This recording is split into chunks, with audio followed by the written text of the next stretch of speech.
Maria Bunda penasehat kami, Ave, Ave, Ave Maria, Ave, Ave, Ave Maria.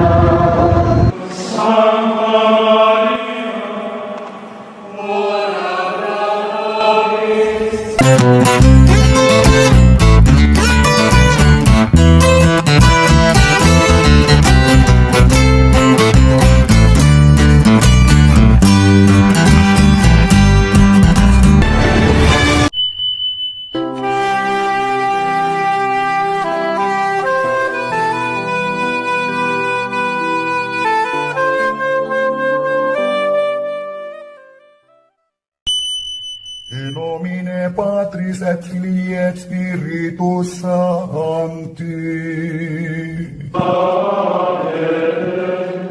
Dominus vobiscum.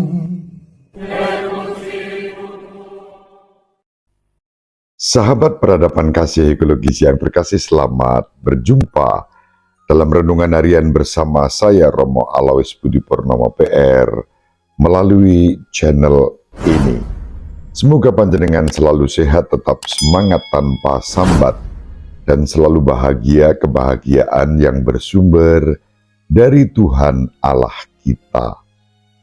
Mari kita awali perjumpaan kita dengan bersatu di dalam doa.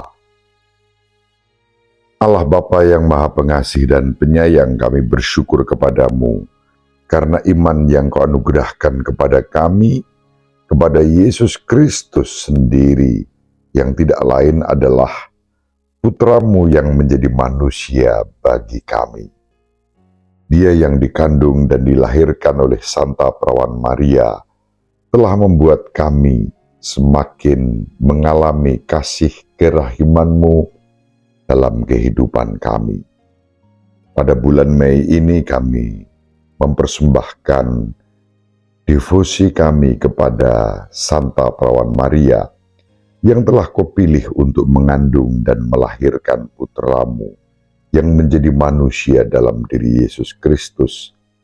Semoga doa-doa kami bersama Ibu Maria, kendati pun kadang-kadang mengalami tantangan dan kesulitan seperti yang dihadapi oleh putri-putramu di Kelurahan Babakan, Kecamatan Setu, Tangerang Selatan, Banten pada hari Minggu malam. Mereka sedang berdoa rosario tetapi mengalami penganiayaan.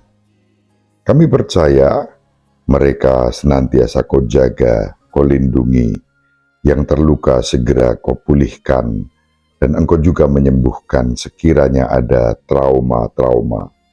Engkau mengampuni mereka yang dalam ketidakpahaman melakukan tindakan-tindakan kekerasan itu. Kami persembahkan pengalaman ini kepadamu ya Bapa, bersama Ibu Maria yang selalu berdoa untuk kami anak-anak-Mu. Dalam Yesus Kristus Putramu Tuhan dan pengantara kami, yang hidup dan berkuasa bersama Dikau dan Roh Kudus, Allah yang Maha Esa sepanjang masa. Amin. Sahabat peradaban kasih ekologis yang terkasih, kita akan membaca Kisah Para Rasul bab 16 ayat 22 sampai 34 yang menjadi bacaan pertama pada hari ini. Ketika Paulus dan Silas ada di kota Filipi, terjadilah yang berikut ini. Orang-orang Filipi bangkit menentang Paulus dan Silas.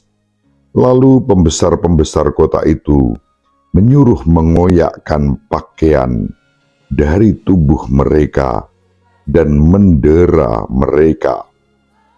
Setelah berkali-kali didera, mereka dilemparkan ke dalam penjara. Kepala penjara diperintahkan untuk menjaga mereka dengan sungguh-sungguh. Sesuai dengan perintah itu, kepala penjara memasukkan mereka ke ruang penjara yang paling tengah dan membelenggu kaki mereka dalam pasungan yang kuat. Tetapi kira-kira tengah malam, Paulus dan Silas berdoa dan menyanyikan puji-pujian kepada Allah, dan orang-orang hukuman lain mendengarkan mereka. Akan tetapi, terjadilah gempa bumi yang hebat, sehingga sendi-sendi penjara itu goyah. Seketika itu juga terbukalah semua pintu dan terlepaslah belenggu mereka semua. Ketika kepala penjara itu terjaga dari tidurnya dan melihat pintu-pintu penjara terbuka, ia menghunus pedangnya, hendak membunuh diri, karena ia menyangka bahwa orang-orang hukuman itu telah melarikan diri. Tetapi Paulus berseru dengan suara nyaring, katanya, "Jangan celakakan dirimu, sebab kami semuanya masih ada di sini." Kepala penjara itu menyuruh membawa suluh, lalu berlari masuk, dan dengan gemetar tersungkurlah ia di depan Paulus dan Silas. Ia mengantar mereka keluar sambil berkata, "Tuan-tuan, apakah yang harus aku perbuat supaya aku selamat?" Jawab mereka, "Percayalah kepada Tuhan Yesus Kristus, dan engkau akan selamat, engkau dan seisi rumahmu." Lalu Paulus dan Silas memberitakan firman Tuhan kepadanya dan kepada semua orang yang ada di rumahnya. Pada jam itu juga, kepala penjara itu membawa mereka dan membasuh bilur-bilur mereka. Seketika itu juga, ia dan keluarganya memberi diri dibaptis. Lalu ia membawa mereka ke rumahnya dan menghidangkan makanan kepada mereka, dan ia sangat bergembira bahwa ia dan seisi rumahnya telah menjadi percaya kepada Allah. Demikianlah sabda Tuhan. Syukur kepada Allah. Sahabat peradaban kasih ekologis yang terkasih, pertama-tama saya menyampaikan rasa prihatin dan berdoa untuk kawan-kawan mahasiswi Katolik yang sedang menjalankan doa rosario di indekos mereka di Kelurahan Babaan, Kecamatan Setu, Tangerang Selatan, Banten, yang pada hari Minggu mengalami serangan dan penganiayaan saat mereka sedang berdoa rosario di bulan Mei. Bulan Mei merupakan bulan rosario suci dalam tradisi gereja Katolik. Itulah sebabnya lalu kita biasanya berdoa entah sendiri, entah bersama-sama. Sangat bagus bahwa para mahasiswa itu berdoa bersama di tempat kos. Tentu bahwa ada yang kemudian salah paham, seakan-akan itu menjalankan suatu ibadah dan kemudian harus melakukannya di gereja sebagaimana diberitakan. Tentu salah paham itu harus diluruskan. Berdoa rosario sebagaimana dalam agama Islam orang mendaraskan zikir, tentu bisa dilakukan di mana saja, tidak harus di tempat ibadah. Di rumah pun kita bisa berzikir, kita bisa berdoa rosario. Maka kesalahan pemahaman itu yang kemudian berbuah pada aksi menghentikan seakan-akan mereka beribadah sebagaimana ibadah hari Minggu itu sesuatu yang bukan hanya keliru tapi salah. Semoga ini bisa dipahami. Orang juga harus menghargai dimanapun orang berdoa sesuai dengan yang diajarkan dalam agama masing-masing. Di negara kesatuan Republik Indonesia yang berdasarkan Pancasila, Undang-Undang Dasar 1945, dalam Bhinneka Bhinneka Tunggal Ika, kita harus saling menghargai dan menghormati. Tidak bisa begitu saja kemudian mentang-mentang melarang suatu doa yang dilakukan oleh satu komunitas. Dan biasanya doa rosario itu tidak membuat heboh, ya, karena doanya bersifat resitatif, kontemplatif, bahwa ada beberapa lagu yang dinyanyikan itu menjadi selingan. Jadi kalau dianggap itu mengganggu, tentu anggapan itu juga keliru. Apalagi dalam doa-doa itu biasanya tidak menggunakan pengeras suara. Doa bersama yang dilakukan secara normal dan wajar. Apa yang normal dan wajar seperti itu, kalau sampai kemudian dilarang, hal ini tidak bisa dibenarkan. Apalagi yang melarang dikatakan sebagai ketua RT setempat. Tentu ketua RT harus bersikap bijaksana, melindungi semua warganya, apapun agama dan kepercayaannya. Jangan sampai justru membuat provokasi-provokasi yang kemudian menimbulkan emosi orang lain, apalagi warganya. Bahkan diberitakan ada yang membawa senjata tajam, dan ada data dalam video yang kita lihat sampai berdarah, terluka oleh goresan senjata tajam itu. Dalam hal ini Bapak Polisi harus bertindak bijaksana. Tidak boleh polisi sebagai aparat negara yang seharusnya menjaga keamanan warganya lalu memihak pada yang melakukan kekerasan dan penganiayaan.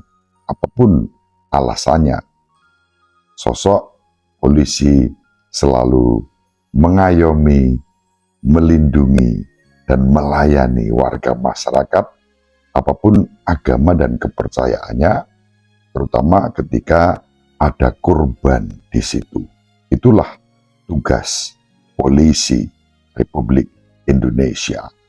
Sahabat peradaban kasih ekologis yang terkasih, apa yang terjadi di Tangsel, di Banten pada hari Minggu tanggal 5 Mei yang lalu, sekali lagi ini menjadi keprihatinan.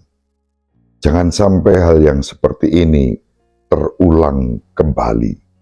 Dan saya tidak yakin orang yang melakukan itu lalu melakukannya atas nama agama tertentu. Kalaupun mereka beragama Islam misalnya, Islam sebagai rahmatan lil alamin tidak pernah mengajarkan kekerasan yang seperti itu.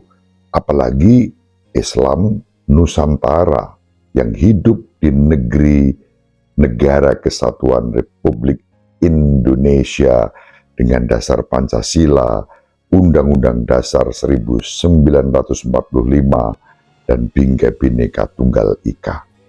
Itu oknum-oknum yang memang tidak memahami hukum-hukum dan tata hukum beragama, bahkan juga tata hukum bernegara, sehingga bermain hakim sendiri dengan kata-kata yang kasar.